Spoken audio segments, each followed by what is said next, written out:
మంత్రి గొట్టిపాటి రవి ఒక అబద్ధాన్ని పదే పదే చెప్పి నిజం చేయడానికి ప్రయత్నిస్తున్నారని మండిపడ్డారు అద్దంకి వైఎస్ఆర్సీపీ నియోజకవర్గ సమన్వయకర్త డాక్టర్ చింతలపూడి అశోక్. కూటమి ప్రభుత్వం కరెంటు ఛార్జీలు పెంచలేదని గొట్టిపాటి రవి అబద్ధాలాడుతున్నారని ఆగ్రహం వ్యక్తం చేశారు. చంద్రబాబు ప్రభుత్వం అధికారంలోకి రాగానే ట్రూ అప్ ఛార్జీల పేరుతో వేల కోట్లు ప్రజల నుంచి వసూలు చేశారన్నారు చింతలపూడి అశోక్. గొట్టిపాటి రవికుమార్ గారు ప్రెస్ మీట్ పెట్టి విద్యుత్ దాని మీద మాట్లాడుతూ ప్రజల్ని మభ్యపెట్టేలాగా ఏ విధంగా డైవర్షన్ చేస్తున్నారో చెప్పడానికే ఈ ప్రెస్ మీట్.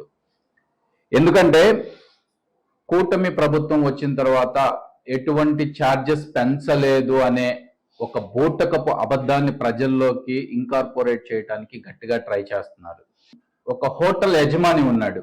యజమాని ఏంటంటే బయట ఒక బోర్డు పెట్టాడు, భోజనం ధర 100 రూపాయలు అని. నాలాంటి వాళ్ళు ఏం చేశారంటే వెళ్ళి భోజనం చేశారు. భోజనం చేసిన తర్వాత ఫైనల్ బిల్ వచ్చేసేసి 140 రూపాయలు బిల్ ఇచ్చారు. అదేంటండి భోజనము 100 రూపాయలే కదా మీరు పెట్టింది అన్నారు.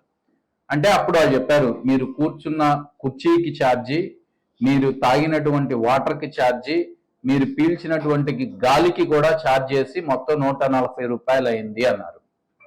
అదేవిధంగా కూటమి ప్రభుత్వం వాళ్ళు ఓన్లీ పేరుకు మాత్రమే, బోర్డు మీద మాత్రమే మేము ఛార్జీలు పెంచలేదు అనుకుంటున్నారు కానివ్వండి, బట్ ట్రూ అప్ ఛార్జెస్ అని FPPCA అంటే ఫ్యూయల్ పవర్ అడ్జస్ట్మెంట్ ఛార్జెస్ అని చెప్పేసేసి ఎన్ని వేల కోట్లు ప్రజల జేబుల్లోంచి దండుకున్నారో చెప్పడానికే ఇది.